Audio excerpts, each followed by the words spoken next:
Aloha class, I wanted to do the second part of in-class assignment 27. And so in a special order situation, if the company has capacity, fixed costs are irrelevant. That's true, just like the special order in problem number 3. And so the next two problems, number 5 and 6, are make or buy decision, and I'll go over both of them. And so the motor company manufactures 10,000 units of part M-1 each year for use in its production. The following total costs were reported last year. So direct materials, direct labor, variable overhead, fixed manufacturing overhead. Total manufacturing overhead cost. Valve company is offered to sell motor 10,000 units of part M-1 for $18 per unit. If motor accepts the offer, some of the facilities presently used to manufacture M-1 could be rented out to a third party at an annual rental of $25,500. Additionally, $5 per unit of the fixed overhead applied to part M-1 could be totally eliminated. Should motor company accept valve company's offer? And so what they're saying here in this $25,500 is an opportunity cost. So opportunity costs we don't record in our accounting, but they help us make good decisions. So there is a cost of when we make the product, we're using up capacity, and if we were to go out and buy the product, we could, if we go buy it, we could rent out our facility to somebody else and make money off that rent. So because we're taking up space and making it, we're losing out, and that's a cost of making it. And so opportunity costs are added to the make side. And so on our buy side, we would just have one dollar amount, and so that would be your $18 per unit on the buy side. And we have 10,000 units, so 18 times by 10,000, how much would it be costing us to make, or excuse me, to go out and buy the product? $18 per unit times by 10,000 units be $180,000 to go out and buy the product. And remember, these products, not all of these are relevant. So variable costs are relevant because you have to have materials and labor and overhead variable that are tied to the number of units produced. So these are relevant, but fixed manufacturing overhead, only you want to use the avoidable or differential costs. So some costs you're just going to have to pay no matter what, that are you just can't get out of, such as depreciation, or you pay rent up front and now it's a sunk cost. So some of that fixed manufacturing overhead you can avoid. But it says $5 would be totally eliminated, and so that means that it's avoidable. And we should only consider the fixed manufacturing overhead that is avoidable. So in the make or buy, we said direct materials, direct labor, variable overhead is a relevant cost, or is avoidable if you were not to make the product. And so we said the buy was $180,000. Variable manufacturing overhead, our avoidable portion is $5 per unit, but these are all on a total basis, so we don't want to just put 5 here per unit. We need to multiply by the number of units by 10,000. Let's see, 10,000 units. Let's double check. 10,000 units to get it on a total basis.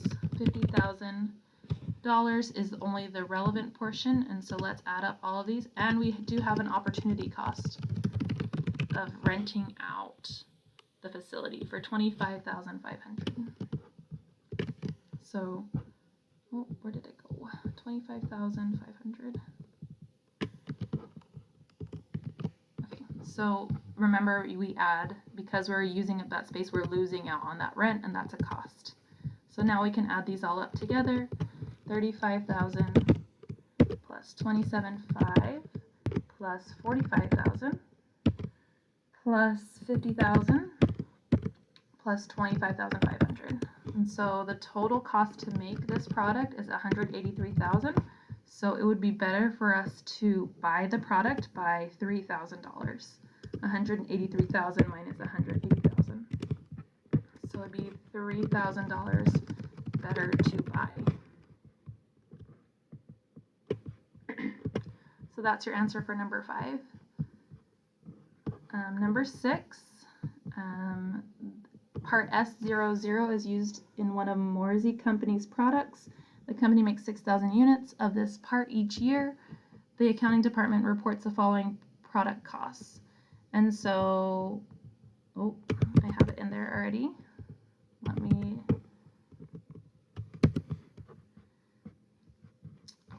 So that's what they report. Sorry, let's go to the product problem.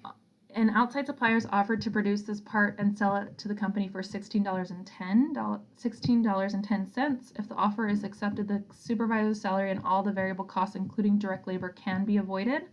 The special equipment used to make the part was purchased many years ago and has no salvage value. That means that depreciation is not relevant. They can't avoid that depreciation, so it's not going to be relevant here. The allocated general overhead costs represents fixed costs of the entire company. If the outside supplier's offer were accepted, only $6,000, and I just put that in that this is a total number, of these general allocated overhead costs would be avoided. And so you can always do these problems on a per unit basis or a total basis. And so since these are all on a per unit basis, let's just continue with that per unit basis. And so this is relevant, this is relevant, this is relevant. Supervisor salary, you're going to need that supervisor. I think it said something about that. If the offer is accepted, the supervisor salary and all of the variable costs, including direct labor, can be avoided. So we only use avoidable costs. So these are all avoidable and they are all relevant. Depreciation we can't get out of, and only some of the allocated general overhead. And they said 6,000, let's see, it said 6,000 we can avoid. So this is per unit, this is total. If they're making 6,000 units, let's convert it to a total basis. So 450 multiplied by 6,000 units would create it on a total basis. So 450 multiplied by 6,000 units would be 27,000 total. Total allocated general overhead, and only 6,000 is avoidable. So if we want this on a per unit basis, this 6,000 is the relevant part. So let's convert it to a per unit basis and do our analysis in per unit as opposed to total. So 6,000 is what we can avoid. It's on a total basis. We want it on a per unit basis. They're selling 6,000 units, and so it'd be $1 per unit that they can save, that they can avoid by not making the product. They can avoid that allocated general overhead. So 6,000 divided by 6,000 units would give you $1 per unit. That would be the relevant portion on a per unit basis. So I'm going to put $1 that I can save, and that comes from the 6,000 that could be avoided. So I'm saving this amount. These are all on a per unit basis, and now I can sum these up and multiply it by the number of units. 1.4 plus 2.4 plus 7.2 plus 3.6 plus 1.0.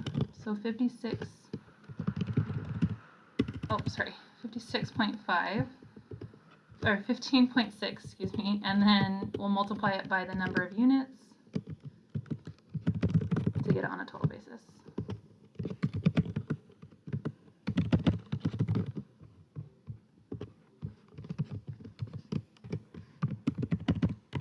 $93,600 and $96,600. So it looks like it's going to be better to make this, but they say, what's the consequence of going out and buying this? How much better or worse? How much worse would it be? 96,600 minus 93,600. Oh, sorry. Try that again. 96,600 minus 93,600. It'd be $3,000 worse to buy. So we would lose, if we went out and buy this, $3,000. It's not better to buy. We would be decreasing our profit or net operating income because we went out and bought it instead of making it. So management decides to buy part S00 from the outside supplier rather than to continue making the part. What would be the annual impact? Well, it's better to make it, but you went out and buy it, so you lose out on profit or net operating income of $3,000.